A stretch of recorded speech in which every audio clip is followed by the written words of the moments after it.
In the heart of the English countryside lies Lake Avernus, a body of water as ancient as it is mysterious. Below its murky surface, a deadly secret has been submerged for centuries, forgotten by time.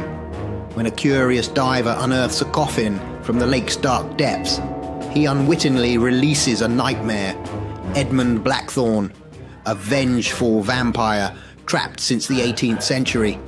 As Blackthorne's shadow stretches across the village of Merrow's End, a chilling tale of the supernatural unravels, blurring the lines between myth and reality.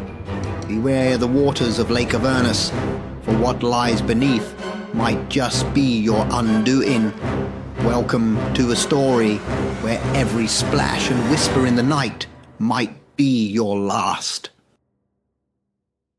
Chapter 1. The Depths Below. The quaint English village of Merrow's End was like a snapshot from another era, with its cobblestone streets, ivy-covered cottages, and the ever-present mist that seemed to whisper secrets of the past. At the heart of these whispered secrets was Lake Avernus, a deep, ancient lake rumoured to be bottomless, around which the village had been built. In a small, cluttered apartment above the village's only dive shop lived Alex Hartley, a young diver with an insatiable curiosity for the unknown and a particular fascination with Lake Avernus. Alex, with a lean build and eyes as deep and blue as the sea, was considered by many in the village to be a bit of an enigma, always searching for something beneath the surface, both literally and figuratively. One evening, as the sun dipped low and painted the sky in shades of orange and purple, Alex sat at the local pub, the Drowned Sailor, listening intently to the village elders recount tales of the lake. Among these tales was the legend of a ghostly apparition, said to be seen floating beneath the water's surface on moonlit nights. This spectre, they said, was the soul of a diver who had ventured too deep and never resurfaced, forever trapped in the watery depths. These stories, passed down through generations, had always fascinated Alex, but it wasn't until that fateful evening when old Mr. Fletcher, a weathered fisherman with a sea-salted beard, leaned in and whispered a secret that Alex's interest turned into an obsession. "They say there's a graveyard down there," Fletcher murmured, his voice low and tinged with a hint of fear. "A burial site for all those souls who dared to explore the lake's true depths." Alex's heart raced with a mix of excitement and apprehension. An underwater graveyard was a diver's legend, a tale often told but never proven. This was the kind of challenge Alex lived for. The following morning, under a sky heavy with clouds, Alex prepared their diving gear with meticulous care. As they checked each piece of equipment, their mind was abuzz with possibilities. What secrets did Lake Avernus hold? What had caused those divers to never resurface? And who was the spectral guardian the villagers spoke of? Alex knew the risks. The lake was a mystery, its depths uncharted and potentially dangerous, but the call of the unknown was too strong to resist. With a final check of their oxygen tank and a deep breath to steady their nerves, Alex set out towards the lake, determined to uncover the truth that lay in the depths of Lake Avernus. Little did they know, their dive would plunge them into the heart of a centuries-old tragedy, one that would entangle their fate with the souls lost to the lake's enigmatic waters. Chapter 2. Echoes and Shadows. As the morning sun cast a pale light over Lake Avernus, Alex arrived at the water's edge, where the rest of the dive team was already gathered. The team consisted of 3 experienced divers, each with their own reasons for braving the lake's mysterious depths. First was Jonah, a burly man with a booming laugh and scars that told stories of his adventurous life. He was the team's unofficial leader, respected for his experience and unshakable calm in the face of danger. Next was Mia, a quick-witted and sharp-eyed diver whose knowledge of underwater archaeology had earned her a place on many expeditions. The final member was Ethan, the youngest of the group, with a bright smile and a fearless attitude that sometimes bordered on recklessness. As they checked their equipment, the mood was a mix of excitement and solemnity. The lake, shrouded in mist, seemed to watch them, an ancient observer to their preparations. It was Jonah who broke the silence with a story that made the morning air feel even colder. About 5 years ago, he began, his voice tinged with a seriousness that demanded attention. I was part of a dive team that came here. We were looking for evidence of an old settlement, rumoured to be beneath these waters. He paused, glancing at the lake as if expecting it to confirm his words. We found something all right. It wasn't ruins or artifacts, though. It was a shadow, a shape in the water. It moved like nothing I've ever seen, darting through the water with an almost human grace. The others listened, captivated by Jonah's tale. At first, we thought it was one of us, maybe disoriented in the dark water. But it wasn't. It was something else. It had eyes that seemed to glow in the murky depths, watching us, following us. Jonah shook his head, as if to rid himself of the memory. We didn't stay long after that. There's something about this lake that's not right. It's like it's alive, watching and waiting. You need to be careful down there. The story hung in the air, a ghostly presence that added weight to the dive. They finished their preparations in silence, each diver lost in their own thoughts, with their gear checked and their minds full of Jonah's eerie tale. The team approached the water's edge. The lake, still and silent, seemed to beckon them into its depths. Alex felt a shiver run down their spine, not from the cold, but from anticipation and an unspoken fear. With a nod from Jonah, they stepped into the water, the lake swallowing them into its embrace. The dive into the unknown had begun, and with it, the unraveling of Lake Avernus's dark secrets. As the waters closed over their heads, the world above seemed to disappear, leaving only the echoes of the past and the shadows of the deep. It's time for a quick scare break. As we linger in these shadowy realms, a small favour I dare to ask. If my tales of terror bring you thrills, do not let our journey end here. Hit like, subscribe, and join our dark congregation. I must extend my deepest, most sinister thanks to those souls brave enough to support our chilling journey. Your contributions, kindred spirits, are the lifeblood of our channel. They help me continue to craft the haunting tales that send shivers down your spine and keep you awake at night, pondering what lurks in the shadows. If you too find yourself captivated by our chilling chronicles and wish to help the channel, consider clicking the thanks button below. Your support, dear viewer, is not just a contribution. It's a lifeline that allows me to continue weaving these terrifying tales just for you. Let's embrace the darkness once more. Let's get back to the shadows. The dive into Lake Avernus was a descent into a world of perpetual twilight. The water, cold and murky, closed around Alex and Jonah as they submerged, their flashlight beams cutting through the darkness like swords. Mia and Ethan remained on the surface, monitoring their progress and ready to assist in case of an emergency. As they descended, the world above faded away, and all that existed was the sound of their own breathing and the eerie stillness of the lake. They moved with practiced ease, communicating through hand signals, their eyes constantly scanning the dark waters for any sign of the legendary underwater graveyard. But the lake gave up no secrets. There was only mud, rocks, and the occasional startled fish. Disappointed, but not discouraged, Alex and Jonah signalled each other to begin their ascent.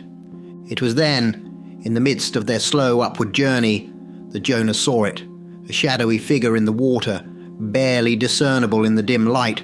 It seemed to hover in the distance, an ethereal presence that was both terrifying and mesmerizing. Jonah could have sworn he saw it gesture, a silent call to venture deeper into the abyss. He stopped, his heart pounding, his mind racing. Was it a trick of the light, a hallucination brought on by the pressure and the darkness?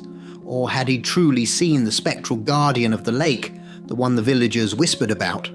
Without warning, Jonah signaled Alex frantically, pointing upwards, his movements now hurried and panicked. They made their way to the surface as quickly as safety would allow, breaking through into the dim light of the day. Once on land, Jonah was a changed man. His usual calm demeanor was shattered, replaced by an overwhelming fear. He was shaking, his words tumbling out in a torrent. "I saw it," he kept saying. "It was there, in the deep. It wanted us to follow." Alex, Mia, and Ethan exchanged worried glances. They had never seen Jonah like this. His terror was palpable, infectious even. It raised questions, doubts. What had he seen down there? Was the legend true? Jonah, unable to shake off the dread that clung to him like a second skin, made a decision. "I'm done," he declared, his voice quivering. "I'm not going back in that water. Ever." And with those words, he began to pack up his gear, his hands still trembling. The rest of the team was left in a state of bewilderment. They had come seeking answers, but all they had now were more questions. The shadow Jonah had seen haunted their thoughts, an enigma that beckoned and repelled in equal measure. As the sun began to set, casting long shadows over the lake, they packed up their equipment. The day's events had taken a toll, and they needed time to process what had happened.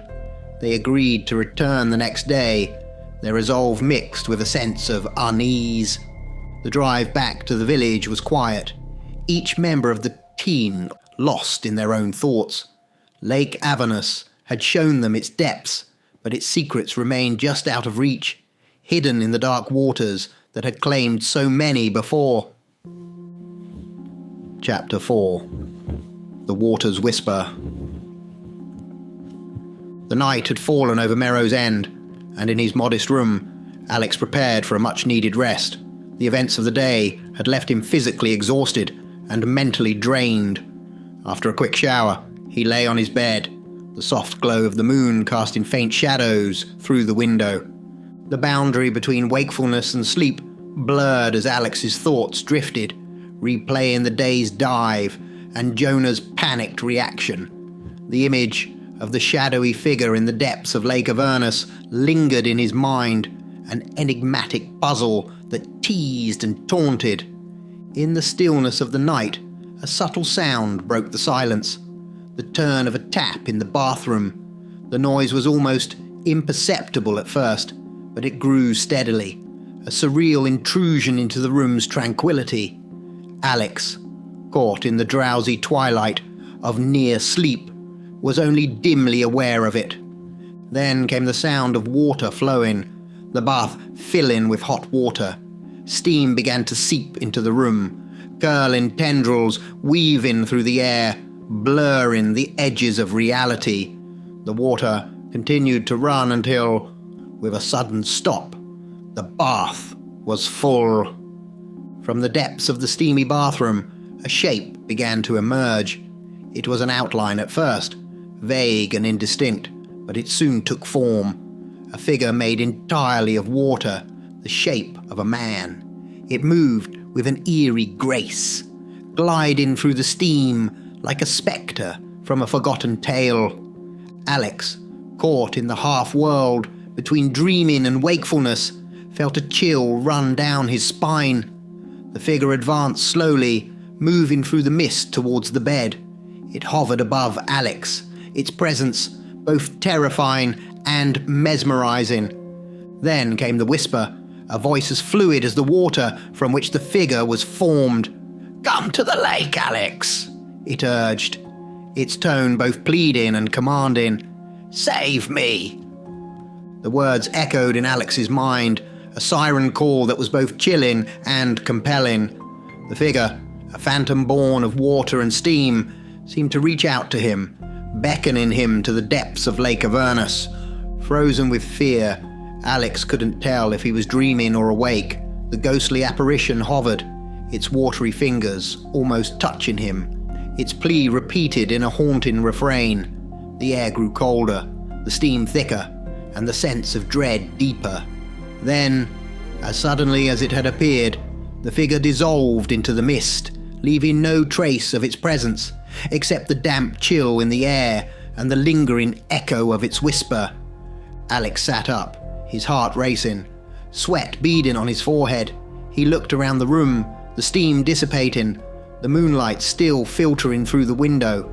The bathroom was normal, the tap off, the bath empty. Had it been a dream, a hallucination, or something more? The whisper continued to resonate in his mind, a ghostly invitation from the depths of the lake. Lying back down, Alex knew sleep would not come easily. The image of the water figure and its haunting message played over and over in his mind. The lake was calling to him, its secrets hidden in the murky depths, its echoes reverberating through the night. As he finally drifted into a restless sleep, Alex knew one thing for certain. Tomorrow's dive would be unlike any other. The lake held a mystery that was now personal, a ghostly enigma that beckoned him to its heart. The dawn was a pale wash of colours over Lake Avernus as Alex and the team assembled by the water's edge. Today's dive was charged with a sense of urgency, driven by the haunting experiences of the previous night and Jonah's unnerving encounter. Alex and Mia geared up, the weight of their equipment a familiar comfort. Today, they planned to dive deeper than before, armed with underwater lights and cameras, hoping to capture proof of whatever secrets the lake concealed. As they descended into the murky depths, the world above seemed to vanish. The only sounds were the rhythmic bubbling of their breaths and the creak of their gear. Alex kept a close eye on Mia, aware of the dangers that the lake might hold. But as they dove deeper, Mia's behavior changed. She became fixated on descending further, her movements steady and purposeful, as if drawn by some unseen force. Alex's hand signals, urging caution and checks, went unnoticed. Mia was in the grip of something beyond normal understanding. Concerned, Alex powered through the water to grab Mia. He caught her and began to pull her upwards, but not before his eyes caught sight of something unnerving. A metal casket, coffin-shaped, lying on the lake bed. Even in the dim light, he could swear he saw it move.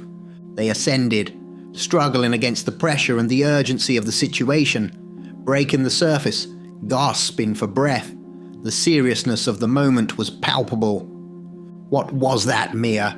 You could have got killed with that reckless dive," Alex scolded, his concern evident in his voice. Mia seemed distant, her eyes unfocused. It was as if she was waking from a deep dream. "A voice," she murmured, her voice distant. "He called to me. So sweet, I had to obey." Alex's mind raced back to the whisper he had heard the night before. "I saw a box or a coffin down there. I swear it moved," he said, his voice tense. Ethan, who had been watching anxiously from the shore, interjected, "Nothing can survive down there." But Maya, still not fully herself, began to walk back toward the lake. "Yes, I'm coming," she said, as if responding to an inaudible call. Alarmed, Alex and Ethan grabbed her, pulling her back. "What are you doing?" Alex demanded. "I must free him," she replied, her voice hollow. The three stood there by the water's edge, a sense of dread enveloping them. The lake was no longer just a body of water. It had become a living entity, calling out to them, drawing them into its depths and mysteries. As they looked at each other, the realization dawned that they were dealing with forces beyond their understanding. The lake, with its ghostly whispers and hidden secrets, was beckoning them, and the danger was more real and more terrifying than any of them had imagined. Chapter 6. The Lake's Final Secret.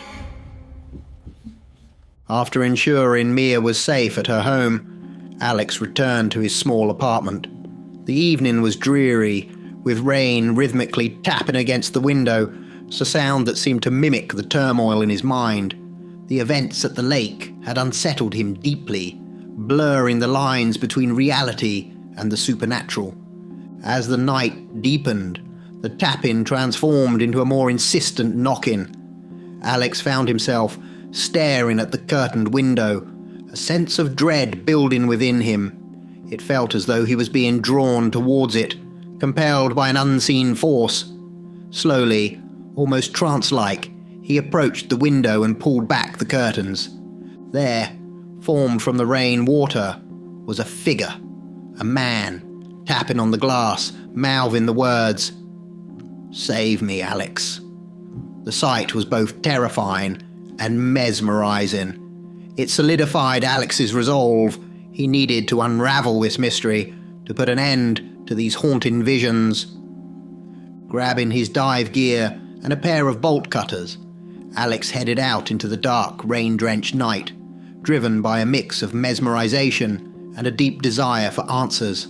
The lake, shrouded in darkness and rain, awaited him, an ominous presence in the night. Knowing the risks, especially of diving alone and in such hazardous conditions, Alex nevertheless plunged into the lake. He pushed himself to dive deeper than he ever had, the pressure building around him, threatening to crush him. It was a reckless dive, driven more by compulsion than reason. Finally he saw it, the box, half buried and covered in algae, a relic lost in time. The pressure was immense. Pushing at the limits of his endurance and consciousness, with trembling hands, he cut the lock and chains. Corroded by years of submersion, the lid of the casket burst open, and something, a figure, a man, shot out. In his oxygen-starved brain, Alex couldn't comprehend how this man could possibly be alive. He began his ascent, fighting against the pressure and the onset of darkness that threatened to engulf his consciousness. Just as he felt he would succumb to the depths, a hand grabbed him, pulling him upwards with a force that seemed impossible. He reached the surface, gasping for air, his vision blurred and mind reeling. Standing before him on the shore was a man, the figure from the casket. "Thank you, Alex," the man said, his voice a chilling whisper in the night. Before Alex could react, the man moved with supernatural speed, biting into his neck. The pain was sharp and sudden, and as his lifeblood drained away, the realization hit Alex. He had not freed a trapped soul. He had unleashed something much darker, something that had been rightly confined to the depths of Lake Avernus. As his vision faded to black, Alex's last thoughts were of regret and a haunting understanding of the true nature of the lake's mystery.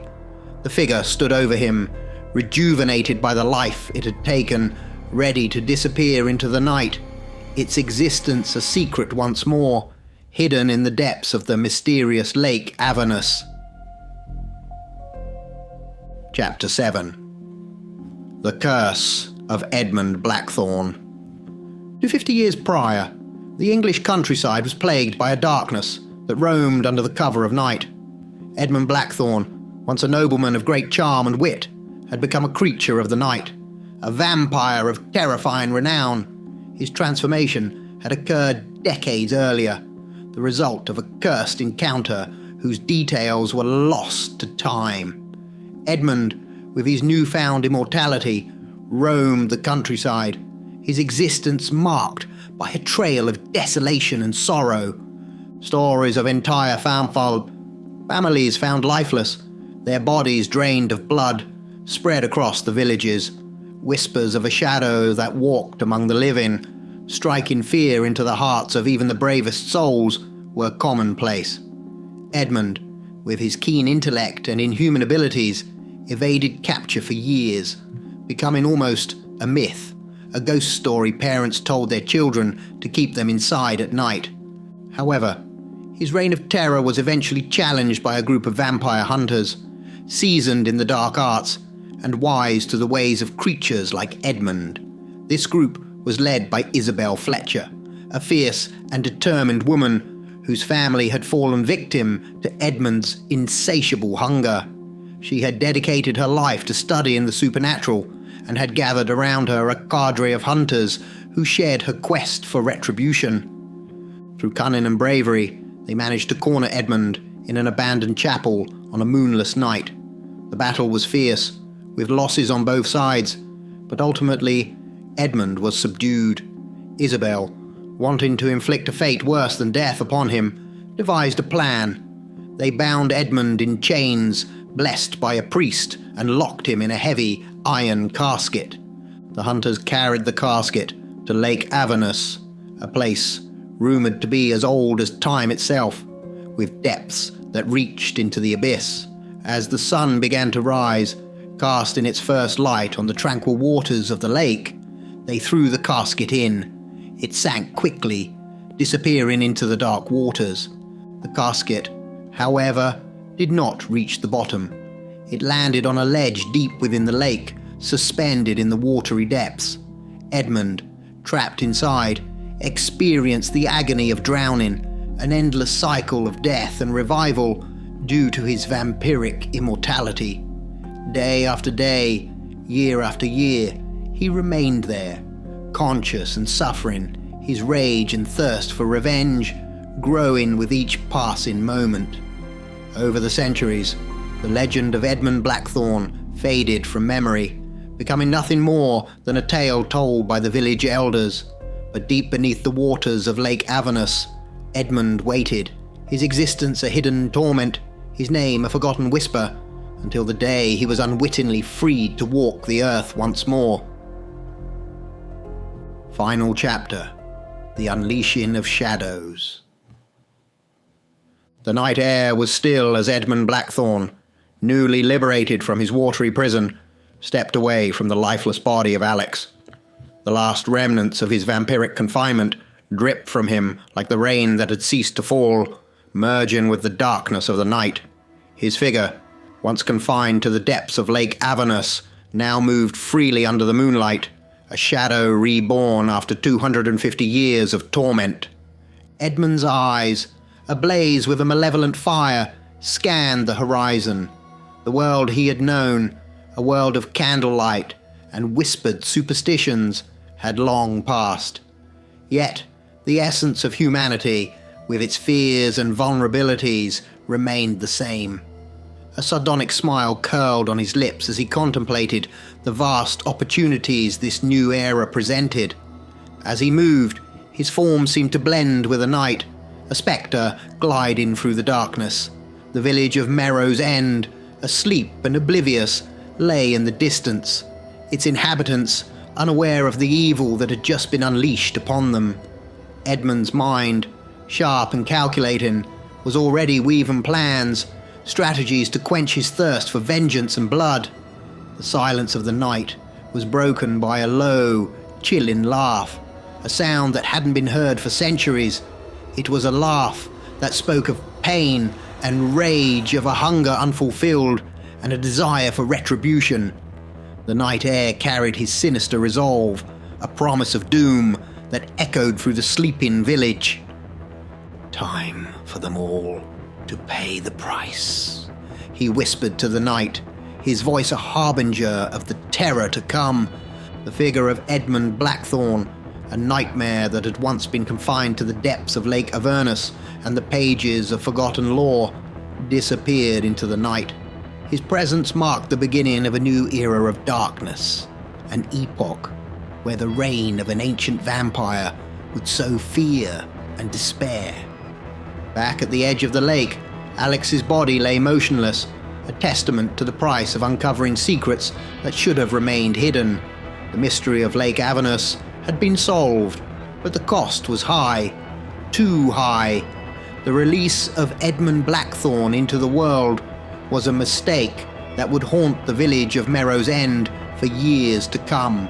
A tale of caution, whispered in hushed tones, by those who would remember the night the darkness was set free. Thank you for joining me on this chilling journey. If your thirst for the unknown and the unexplained is still unquenched, I invite you to delve deeper into the abyss of terror. Just beyond the veil of reality, another story awaits to send shivers down your spine. Dare to join me in the next video, where the unknown becomes known and the unseen seen. Until then, keep the lights dim and your mind open. This is Professor Shadow, signing off.